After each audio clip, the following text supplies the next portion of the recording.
अस्सलाम वालेकुम वरहमतुल्लाहि वबरकातुहू। आदाब। मैं कमाल असफ राइन, राष्ट्रीय अध्यक्ष बैकवर्ड मुस्लिम मोर्चा, आज बहुत सोचने और समझने के बाद आपके सामने हाजिर हुआ हूँ। मुझे जो समझ में आ रहा है मैं अपनी बात आप तक पहुँचाना चाहता हूँ। बुजुर्गों, दोस्तों, साथियों, भाइयों, बहनों, मैं ख़ास तौर पे उन लोगों से मुखातिब हूँ जो देश हित में सोचते हैं, जो सेकुलर ज़हनियत के लोग हैं, जो अमन शांति चाहते हैं। मैं ऐसे लोगों के बीच हाजिर हुआ हूँ। मैं ये कहना चाहता हूँ कि कोई भी मुल्क, कोई भी फैक्ट्री, कोई भी व्यक्ति उसी वक्त आगे बढ़ता है और तरक्की करता है जब वो सेल्फ डिपेंडेंट हो और आगे बढ़ने की सलाहियत रखता हो और हर तरह से अपने लोगों को साथ लेके चलता हो।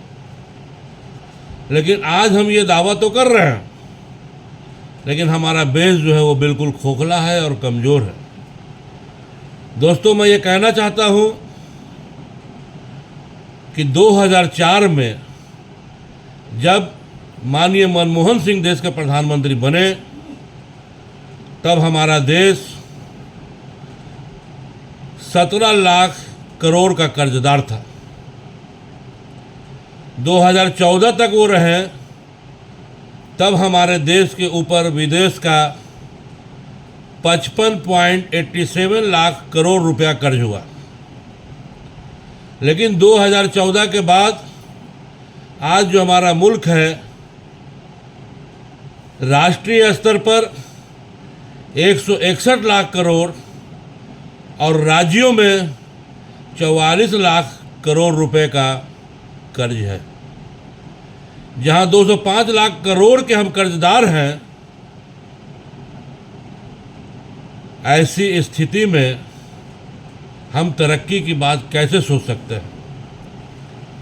वर्ल्ड बैंक यहूदियों के अख्तियार में है और वहाँ हमारी प्रॉपर्टी गिरवी है। जाहिर है कि हम जहाँ भी कोई भी फैसला लेंगे तो हमारे हर फैसले में वहाँ से अरंगा लगेगा। आज लोकसभा का चुनाव हो रहा है। राष्ट्रीय स्तर पर हमें एक सरकार चुननी है। एक सरकार है जो विगत 10 वर्षों से काम कर रही है और देश के जो हालात है वो आज हमारे सामने है। आज मैं ये देख रहा हूँ कि मैं मुसलमान हूँ और राष्ट्रीय स्तर पर मुसलमानों की क्या हालत है। आज हमारे ऊपर जुल्म और अत्याचार हो रहा है, जातियाँ हो रही हैं, तरह तरह के अत्याचार किए जा रहे हैं। आज हमारे पक्ष में कोई बोलने को तैयार नहीं है।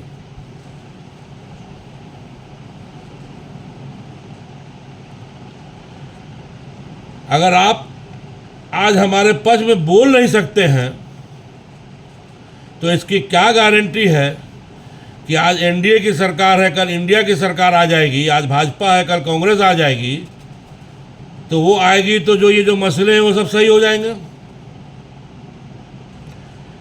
जो माहौल तैयार हो गया है इसे बदल नहीं पाएगी, चाहे वो भाजपा हो या कांग्रेस या जो भी लोग हैं। आज आप बोल नहीं रहे हैं, हम पर जाति होती है, मुंह तक नहीं खुलता है, ऐसा गुलाम बनाए हुए हैं कि मुआवजा तक देने को तैयार नहीं है। हर आदमी इस चक्कर में लगा हुआ है कि कौन हिंदुत्व की लड़ाई में आगे है, कौन हार्ड है, कौन सॉफ्ट है, कौन नरम है, कौन गरम है, कौन कम है, कौन ज़्यादा है, कौन बड़ा है, कौन छोटा है। सब इसी क्रेडिट में लगे हुए हैं। जो पॉलिटिकल पार्टियां हैं वो सब समझ रही हैं कि हमारा इतना वोट है इतना मुसलमान वोट को प्लस कर लो और हम सत्ता में आ जाएंगे, हमारे लोग सांसद हो जाएंगे। दलित ऐसा सोचते हैं, अति पिछड़ा ऐसा सोचते हैं, यादव ऐसा सोचते हैं। लेकिन जब हम पर जाति होती है तो कोई बोलने को तैयार नहीं है, कोई साथ खड़ा होने को तैयार नहीं है। लेकिन हमारा वोट सबको चाहिए। इसलिए इस लोकसभा चुनाव में मैं बहुत ही जल्द अपने संगठन के कार्यकर्ताओं, नेताओं की एक अविलंब बैठक बुलाऊंगा और उनसे विचार विमर्श करूंगा। लेकिन जो मुख्तसर में हमारे कुछ लोगों के साथ हमारा विचार विमर्श हुआ है, हम लोगों को यही लगता है कि राष्ट्रीय स्तर पर देश के मुसलमानों को इस मौजूदा चुनाव में जो भी हमारी मिल्ली तंजीमें हैं, जो भी हमारी मजहबी तंजीमें हैं, जो भी हमारे मजहबी रहनुमा हैं, जो हमारे समाजी रहनुमा हैं, उन्हें एकजुट होकर राष्ट्रीय स्तर पर यह ऐलान करना चाहिए कि आज कोई भी सियासी पार्टी हमारे हक और हुकूक को देने को तैयार नहीं है, हमारी आवाज़ बनने को तैयार नहीं है, हमारी लड़ाई लड़ने को तैयार नहीं है, हमारे साथ इंसाफ कराने को तैयार नहीं है। तो आज हम किसी भी सियासी पार्टी को अपना बहुमूल्य वोट क्यों दें। राष्ट्रीय स्तर पर मुसलमानों को चाहिए कि वो अपने वोट का बहिष्कार करें, बाइकाट करें। कोई भी ऐसी पार्टी नहीं है कि जिसको अपना वोट दे और उनकी सरकार बनाए। हमें ऐसा लगता है कि जो माहौल आज तैयार हो गया है, ये माहौल अब बदलने वाला नहीं है। ना इस माहौल को भाजपा बदल सकती है, ना इस माहौल को अब कांग्रेस बदल सकती है। कल अगर मोदी ये हटेंगे, राहुल आएंगे, कोई और आएंगे, तो वो इसी कदम पर चलेंगे कि जो बहुसंख्यक, जो हिंदुत्व का जो कार्ड यहाँ चला गया है, वो हमसे नाराज ना हो। अब बलि का बकरा मुसलमाने बनेगा। इसलिए मुसलमानों को बहुत ही सोच और समझ करके इस बार एक फैसला लेना चाहिए कि हम इस चुनाव में हम किसी भी पॉलिटिकल पार्टी को वोट नहीं करेंगे। आप अपने दम पर सक्षम हो। लालू यादव को लगता है कि राष्ट्रीय जनता दल का जो वोटर है, अगर मुसलमान ना भी वोट देगा वो सत्ता में आ जाएगा, चुनाव जीत जाएगा, तो जीतो। जिसको ऐसा लगता है वो ऐसा करे। क्या हो रहा है? हमारे जो सियासी नेता हैं वो क्या कर रहे हैं? अली अशरफ आदमी को लगा दरभंगा से राष्ट्रीय जनता दल से हमको नहीं मिलेगा लोकसभा का टिकट, जदयू ज्वाइन कर लिया। जदयू जब बीजेपी से गठबंधन हो गया, देखा कि यहाँ बीजेपी का सीटिंग है, वापस आरजेडी में अपना आ गए। अशफाक करीम इस इंतजार में रहे कि हमको फिर से राज्यसभा भेजा जाएगा, नहीं भेजा गया, लोकसभा का टिकट मिल जाएगा, नहीं मिला, तो वो जदयू छोड़ के राजद में चले गए और ये राजद छोड़ के जदयू में चले गए। आज जो स्थिति है, अगर आप बिहार में देख लीजिए, राजद ने मात्र 2 टिकट दिया मुसलमानों को, एक मधुबनी से फातमी साहब को और एक अररिया से सैयद मोहम्मद शहनवाज साहब को, और ये दोनों सीट ये लोग जीतने नहीं जा रहे हैं। क्योंकि एक बात तय है, जो राजद का वोटर है ना, वो इनको वोट नहीं देगा। ऐसा विगत कई चुनाव में देखा गया है। बीजेपी ने कोई सीट दिया नहीं मुसलमानों को, जदयू ने सिर्फ 1 सीट दिया है। तारिक अनवर का इतिहास है कि कटिहार से लगातार हार रहे हैं, फिर हारेंगे। वहां शेरशाह आबादी भाटिया मुसलमानों की आबादी है, और बार बार आप पटना से सैयद मुसलमान को देते हैं, जिसका जातिगत गणना बता दिया है कि 3 लाख इनकी आबादी है। कैसे आप वहां से चुनाव जीत जाइएगा? तो जब एक तरफ आज जातीय जनगणना करा चुके हैं, किसकी कितनी आबादी ये सब सामने आ चुका है, उसके हिसाब से आप हिस्सेदारी भी नहीं देते हैं। आज पिछड़ा मुसलमान अपनी वकालत क्या करेगा, अपनी बात क्या करेगा? आप देखिए तो पूरे राष्ट्रीय स्तर पर आज तो मुसलमानों की हिस्सेदारी को 0 कर दिया गया है। इसलिए एक गंभीर मुद्दा है, ये सोचने की घड़ी अब नहीं है, फैसले की घड़ी है। हमें लगता है कि लोगों को फैसला लेना चाहिए। कोई आपका नहीं है। आज ये जो ओवैसी साहब हैदराबाद से घूम रहे हैं पूरे राज्यों में, ये मुसलमानों के ठेकेदार बने हुए हैं। मैं कहना चाहता हूँ कि आज़ादी के वक्त भी जो मुस्लिम लीग का रोल था ना, सेपरेट कंस्टिट्यूएंसी, सेपरेट रिजर्वेशन, जिसने मुल्क को बांट दिया, इनके भी भाषण ऐसे ही जहरीले होते हैं। ये भी हमारे यहाँ का हुकूक और हमारी लड़ाई नहीं लड़ रहे हैं। अगर मुसलमानों से इतनी हमदर्दी है तो असम में जो है मौलाना बदरुद्दीन अजमल साहब ने भी काफ़ी काम किया है, वहाँ वो भी सियासी पार्टी चला रहे हैं। उत्तर प्रदेश में डॉक्टर अयूब अंसारी साहब भी हैं जो वर्षों से पीस पार्टी चला रहे हैं। इन लोगों का सहयोग क्यों नहीं लिया आपने? आज जो माहौल है, इस माहौल में मैं पूरे देश के मुसलमानों से अपील करूंगा और गुजारिश करूंगा कि राष्ट्रीय स्तर पर, कौमी सतह पर इस बार जो माहौल बना है, मुसलमान एकजुट हो और ये ऐलान करे कि हमारे बगैर भाजपा तो सरकार बनाती है, उसे हमारा वोट चाहिए भी नहीं, लेकिन बाकी जो लोग हैं जो हमारे मदद से जाते हैं, सरेआम पुलिस की मौजूदगी में अतीक अहमद और उनके भाई को गोली मार दिया गया। कहाँ अखिलेश यादव, मायावती, किसी ने कुछ नहीं बोला। सिवान सांसद मोहम्मद साहबुद्दीन, जिसने कभी भी दल बदल की राजनीति नहीं की, पूरा जीवन दे दिया राष्ट्रीय जनता दल को, साजिश के तहत उसको मार दिया गया। राष्ट्रीय जनता दल के लोग उसके जनाजे में भी शामिल नहीं हुए। ये कोशिश भी नहीं हुई कि उसकी बॉडी जो बिहार भेजा जाए। मुख्तार अंसारी आज परिवार आरोप लगा रहा है कि धीरे धीरे पॉइजन देकर मार दिया गया। आजम खां, इतना बड़ा कद्दावर मंत्री उत्तर प्रदेश के अंदर, बकरी चोर है, मुर्गी चोर है, कौन चोर है, कौन चोर, पूरा परिवार जेल में। कौन बोल रहा है?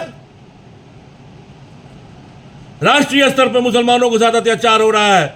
कौन नहीं जानता है कि आज जो गाय की तस्करी होती है, गौ मांस की, वो सबसे बड़ा अल कबीर जैनियों का वो फैक्ट्री है।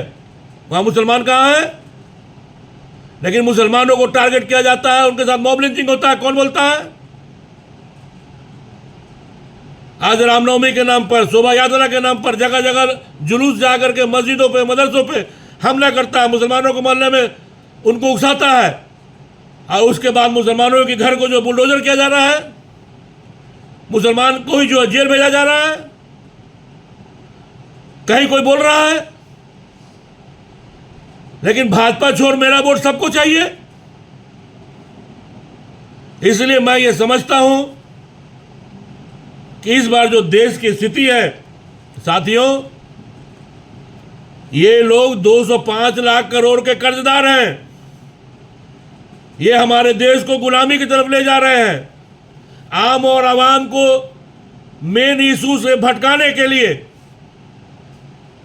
आपका जो है जहनियत को हिंदू, मुसलमान, अगड़ा, पिछड़ा, दलित सब में उलझा करके आपको सांप्रदायिकता माहौल में फंसा करके रखना चाहते हैं। आज जो ये मसला पैदा हो रहा, हम देख रहे हैं क्या हो रहा है। आज जो हमारे पिछड़े और पसमानदा और अति पिछड़ा जो दलित मुसलमान जो सियासी शऊर रखते हैं, वो आज एनडीए के समर्थक हैं। जो जनरल मुसलमान हैं, जो अपर कास्ट मुसलमान हैं, वो देख रहे हैं कि उनको जहाँ से फ़ायदा मिले वो वहाँ जाकर शामिल हो जा रहे हैं। लेकिन अभी ये वक्तिया फ़ायदा को आप किनारे कीजिए। और अभी इस चुनाव में हमारी समझ ये है,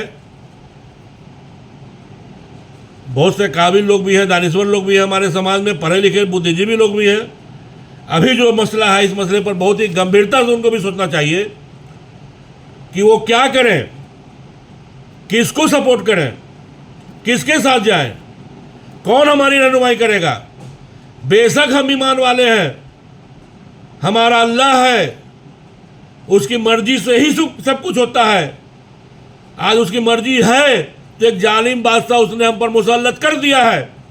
वो जब तक चाहेगा वो रहेगा, जब चाहेगा इस बादशाह को भी बड़े बड़े नमरूद और फिरौन चले गए तो ये क्या चीज़ है, इसे भी हमारे सर से हटा देगा। लेकिन हमें तो कुछ हिकमत अमली अपनाना होगा ना। तो ऐसे लोगों के साथ क्यों जा रहे हो जो तुम्हारा नहीं है?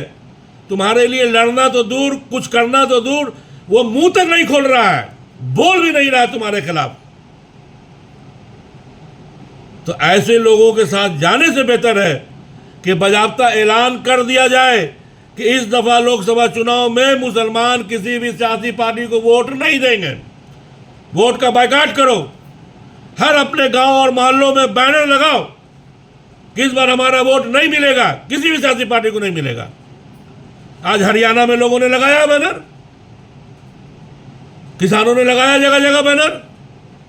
मुसलमानों को भी चाहिए कि वो बैनर लगाए और ऐलान करे, घोषणा करे कि हम अपना वोट किसी भी सियासी पार्टी को नहीं देंगे।